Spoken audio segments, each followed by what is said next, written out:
Stock మార్కెట్లో invest చేసి మీ డబ్బులు డబుల్ చేసుకోవాలనుకుంటున్నారా? విజయవాడలో జరిగే సుందరరామిరెడ్డి గారి లైవ్ సెమినార్ కి అటెండ్ అవ్వండి. నమస్తే, వెల్కమ్ టు సుమన్ టీవీ. నేను మీ ప్రేమ్.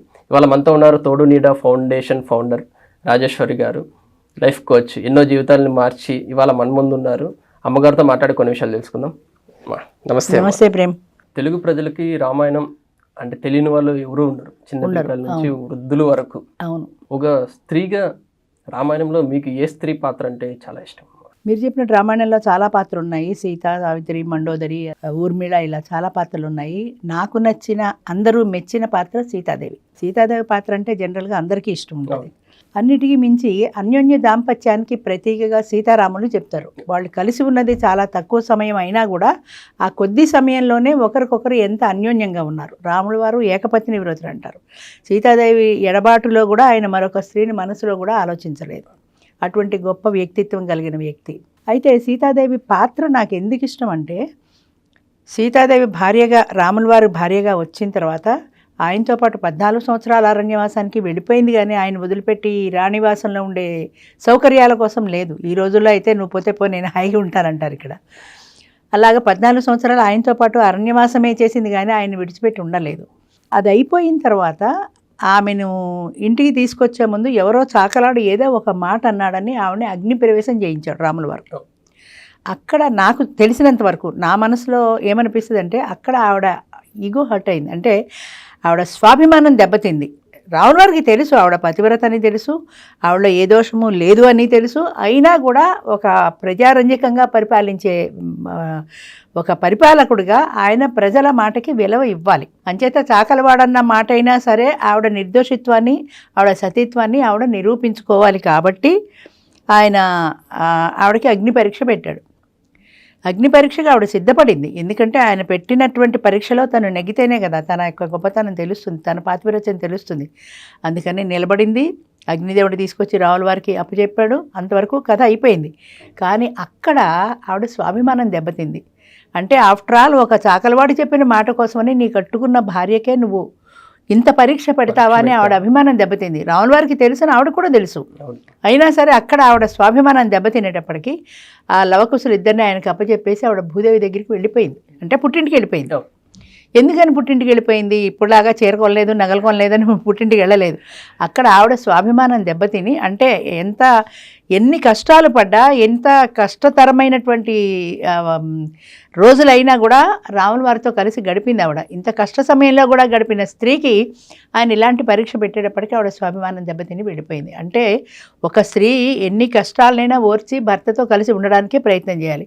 ఇవాళ మ్యారేజ్ చేసుకుని రేపే విడాకులు అన్నట్టు ఉండకూడదు. అది క్యారెక్టర్ చెప్పడంలో ముఖ్యమైన ఉద్దేశం అది.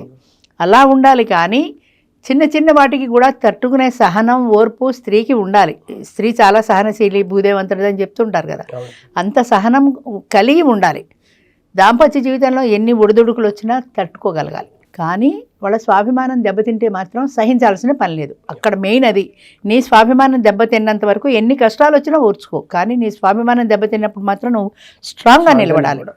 అక్కడ ఆవిడకి ఆ స్వాభిమానం ఎప్పుడైతే దెబ్బతిందో ఆవిడ పుట్టింటికి వెళ్ళిపోయింది. అంతే. ఆయన పిల్లలు ఆయనకి అప్పచెప్పి, అది కూడా 9 మాసాలు మోసి వాల్మీకి మహర్షి ఆశ్రమంలో ఉండి పిల్లల్ని కని, పిల్లల్ని పెద్ద చేసి ఆయన కలిసిన తర్వాత ఆయన పిల్లల్ని ఆయనకు అప్పచెప్పి ఆవిడ వెళ్ళిపోయింది. అంటే ఆవిడ ఒక స్త్రీగా, ఒక భార్యగా, ఒక మాతృమూర్తిగా ఆవిడ యొక్క బాధ్యతలన్నీ సక్రమంగా నిర్వర్తించి ఈ తేడా వచ్చింది కాబట్టి వెళ్ళిపోయింది. అది చాలా గొప్ప విషయం, సర్దుకోవాల్సిన విషయం. అంటే ఏంటంటే, ఎన్ని తంటాలు వచ్చినా సరే భర్తని విడిచిపెట్టి వెళ్ళకూడదు. నీ స్వాభిమానం దెబ్బతింటే దేన్ని కేర్ చేయకూడదు.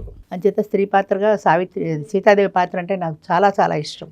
ఈ జనరేషన్కి ఒక మంచి మాటగా భార్యాభర్తలు కలిసి ఉండాలంటే ఒక మంచి మాటగా ఏం చెప్తారమ్మా? ఎక్కడండి అసలు ఎవరు ఉంటున్నారు చెప్పాలంటే. అప్పటి త్రేతాయుగంలో రాముల వారు సీతాదేవి సంగతి వేరు, ఇప్పుడు కలియుగంలో వాళ్ళ సంగతి వేరు. భార్యాభర్తలు కలిసి ఉండాలంటే ఉండవలసింది వాళ్ళ మధ్యన ఒక అవగాహన. అంటే ఒకరి ఇష్టాలని ఒకరు గౌరవించుకోవటం. చాలామంది మగవాళ్ళలో ఎట్లా ఉంటుందంటే, నేను మగవాడిని, నేను భర్తని, నువ్వు నా మాట వినవలసిందే అని ఉంటుంది. కానీ మీ మాట వినవలసిందే తప్పనిసరిగా, కాదని నేను అంటలా. కానీ ఆవిడ కూడా ఒక మనిషే అన్న, ఆవిడకి కొన్ని ఇష్టాలు ఉంటాయి, కొన్ని కోరికలు ఉంటాయి అనే విషయాన్ని కూడా వీళ్ళు గమనించాలి. అంటే చీరలు నగలు నాకు కొనిమంటే నేను ఎక్కడ కొనిస్తాననేది కాదు. ఆమె ఒక పద్ధతిగా అంటే నాకు ఇది కావాలి అని అన్నప్పుడు ఆవిడ ఇష్టాలని గౌరవించగలగాలి, ఆవిడ కోరికలు తీర్చగలగాలి. తర్వాత ఒకళ్ళ పట్ల ఒకళ్ళకి ప్రేమ అభిమానం ఉండాలి. స్త్రీకి పురుషుడి పట్ల ఉండాలి, పురుషుడికి స్త్రీ పట్ల ఉండాలి. ఇందులో హెచ్చు తగ్గులు లేవు. ఈ విషయానికి వచ్చేవాడికి చాలామంది అదేదో సినిమాలో చెప్తాడు భార్యాభర్తలు సమానమే, భర్త కొంచెం ఎక్కువ సమానం అని. అట్లా కాదు, ఈ విషయంలో భార్యాభర్తలు ఇద్దరూ సమానమే. ఒకరి అభిప్రాయాలు ఒకరు గౌరవించుకుని, ఒకరి బలాలు బలహీనతల్ని ఒకరు తెలుసుకొని, ఆ బలాలు బలహీనతల్ని కూడా సమర్థించుకుంటూ వెళ్ళగలిగిన దాంపత్యం అన్యోన్య దాంపత్యం.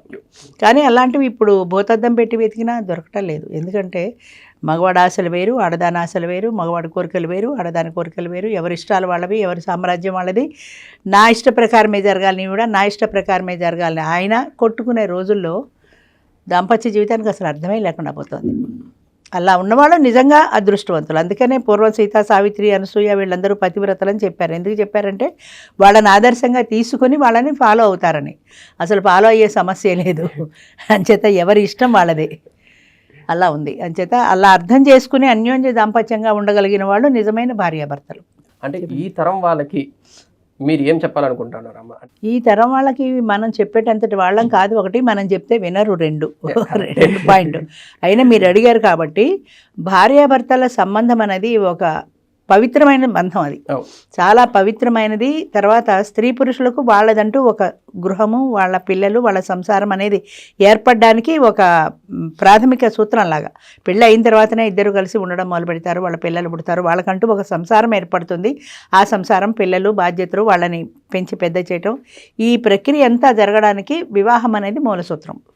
అంచేత దాని ద్వారా ఒకటైనటువంటి జంటలు వాళ్ళు వాళ్ళ పిల్లల్ని పెంచి పెద్ద చేసి వాళ్ళని ఉద్యోగాలకు పెళ్ళిళ్ళు అయ్యే వరకు ఆ బాధ్యత వహించి ఆ బాధ్యతలు తీర్చుకోవడంలో ఇద్దరు కూడా కలిసి కృషి చేస్తారు. ఆ కలిసి కృషి చేయడంలో ఒకరి అభిప్రాయాలు ఒకళ్ళని గౌరవించుకుంటూ, పిల్లలు ఇలా అన్నారు, వాళ్ళ కోరిక మనం తీర్చాలి, మనం ఎలా తీరుద్దాం అని ప్లానింగ్, ఎమోషనల్గా కూడా దగ్గర అవుతారు. అంటే ఒక బాండింగ్ ఏర్పడుతుంది పిల్లలతో కలిసి పెంచడంలో.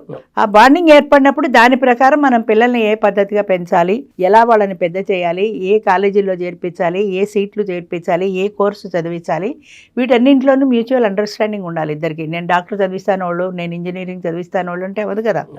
అంచేత పిల్లల యొక్క కోరికకి కూడా ప్రాధాన్యత ఇవ్వాలి. అలా ఇచ్చుకుంటూ అన్యోన్యంగా కలిసి ఉండడంలో ఒకళ్ళ అభిప్రాయాలు ఒకళ్ళు తెలుసుకొని గౌరవించుకోగలిగితే ఆ దంపతులు ఆదర్శ దంపతులు అవుతారు. కుటుంబం కూడా మంచిగా మంచిగా ఉంటుంది. అవును, correct. Thank you madam. Thank you.